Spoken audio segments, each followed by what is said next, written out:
पिता की गोदी में बैठना है, मेरे पिता की गोदी में बैठना है। बाल हट हट, क्रिया हट हट और जो भी हट हट। बालक अगर जिद कर लेता है तो फिर उसकी जिद पूरी करनी पड़ती है। उनकी मुझे तो मेरे पिता की गोदी में बैठना है, मेरे पिता की गोदी में बैठना है। उनकी गोदी में बैठना है तेरे पिता की। हाँ हाँ, अब तूने सौगंध खिलवाई ना गंगा की कि हाँ अब तू मेरा अगर बेटा है, तू अगर मेरा बेटा है ना। कौन कह रही है? ओ काकियो, बात करने वाली सुन लो, आपसे कह रहा हूँ। किससे? कौन कह रहा है? वो माँ कह रही है अपने बालक से।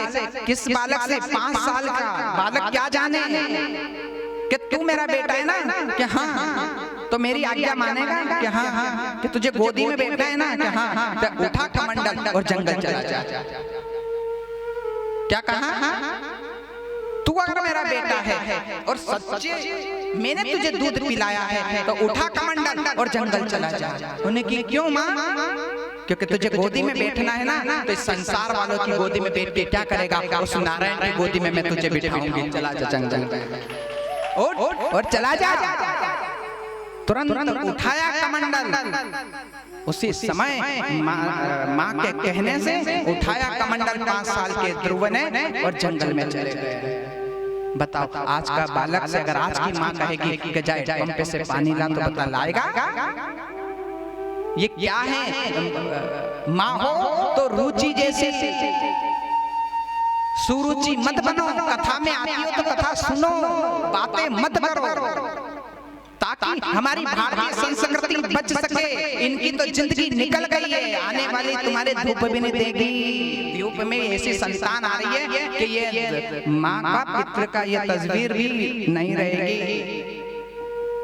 इसलिए कथा सुननी चाहिए, परिवार में आना चाहिए, तो और कथा बैठ कर सुनना चाहिए। उठाया कमंडल और चल पड़े। छोटे से ध्रुव क्या जाने, लेकिन उठाया कमंडल और जंगल में। रास्ते में नारद जी मिल गए। बेटा तू कहाँ जा रहा है? पता नहीं। कहाँ जाएगा? पता नहीं। किसकी पूजा करेगा? पता नहीं। क्यों आया जंगल में? मेरी माँ ने कहा है, और मेरी माँ ने अगर मुझे कहा है तो मुझे परमात्मा मिलेगा। क्यों? क्योंकि माँ किसी का गलत नहीं चाहती। माँ कभी किसी का गलत नहीं चाहती, अपने बेटे का गलत नहीं चाहेगी। मेरी माँ ने कहा है कि परमात्मा मिलेगा। तुम मेरी माँ ने कहा है तो मुझे विश्वास है। मैं उठाया कमंडलों में जंगल में आ गया हूँ। नारद जी तुम मेरे मार्ग से हट जाओ और मुझे जंगल में जाने दो। भैया चीते, भालू, सर्प इत्यादि, नाग इत्यादि वहाँ रहते, तुझे खा जाएंगे। नहीं खाएंगे। क्यों? क्योंकि मेरी माँ ने मुझे आशीर्वाद दिया है। माँ ने कहा है तो मैं अवश्य जाऊंगा। और चल पड़े, गंगा के किनारे बैठ गए। नारद जी ने कहा कि ये बालक जिद करेगा तो आज गुरु मंत्र दिया है, कह दिया कान में, ओम नमो भगवते वासुदेवाय, ओम नमो भगवते वासुदेवाय कहना, जिससे मंत्र से तेरे साक्षात गोविंद तेरे दर्शन करने के लिए आएंगे। बैठ गए पीपल के यहाँ गंगा के किनारे और आवाज करने लगे, ओम नमो भगवते वासुदेवाय, ओम नमो भगवते वासुदेवाय। स्तुति करने लगे तो गंगा की कलकल धारा बहने लगी है।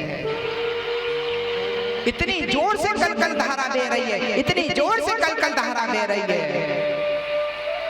ध्रुव जब पूजा करने लगा, जब गंगा की पूजा करने लगा, तो वो गंगा जोर जोर से कलकल की धारा बह रही है। तो ध्रुव उठ गया और गंगा को परित्याग करके कहीं और जाने लगा। साक्षात गंगा आ गई और ध्रुव के चरणों में लेट गई। अरे बालक, तू हमारे यहाँ तप कर, अब मैं तुझे परेशान नहीं करूंगी। गंगा, तू तेरी आवाज इतनी कलकल कर रही है, जो मैं पूजा करता हूँ तो मेरा मन नहीं लगता, इसलिए मैं तेरा घाट छोड़ करके मैं कहीं और जा रहा हूँ।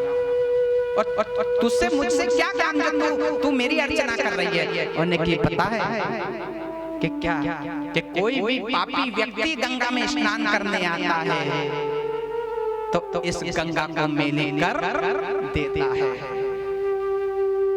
जो भी हर व्यक्ति हर पापी आता है और गंगा में स्नान करके चला जाता है तो मैं तो पवित्र कर देते हूँ, लेकिन मैं मेली हो गई हूँ। राम तेरी गंगा मेली हो गई, पापियों को पाप धोते धोते मैं तो मेली हो गई हूँ। लेकिन मुझे मेरा मेल को साफ कौन करे बताओ? तो बताओ कौन कर सकता है? उन्हें के नहीं, तेरे जैसे भक्त ही अगर मेरे यहाँ गंगा में स्नान कर ले तो मैं फिर पवित्र हो जाती हूँ, मैं फिर पवित्र हो जाती हूँ। इसलिए मुझे छोड़ करके मत जा, मुझे छोड़ करके मत जा। आज गंगा लुप्त हो गई, आवाज करना बंद हो गई, चुपचाप ध्यान कर रहे हैं। ओम नमो भगवते वासुदेवाय, ओम नमो भगवते वासुदेवाय। लक्ष्मी कहती है आज इतनी स्तुति की है तो इंद्र का सिंहासन डगमगा गया, भगवान शिव का सिंहासन डगमगाने लगा। इतने प्रकोप से ध्रुव की चमक से, ध्रुव के चमक से पूरा संसार जलने लगा। ये अग्नि हमें जला देगी, ये कौन है, ये कौन है? कि जाओ वो ध्रुव तुम्हें पुकार रहा है, आवाज लगा रहा है, आवाज लगा रहा है कि क्या कह रहा है? कि देखो वो कह रहा है प्रभु तुम कब आओगे, तुम कब आओगे? तो ध्रुव कह रहा है बहाना ना बना मोहन, ये प्रेमी रूठ जाएगा, तुम्हारा कुछ न बिगड़ेगा, ये प्रेमी मर जाएगा। हे प्रभु तुम नहीं आओगे ना तो ये प्रेमी मर जाएगा। इसलिए कहाँ हम जा रहे हैं, कहाँ पता कुछ नहीं है, कहाँ जा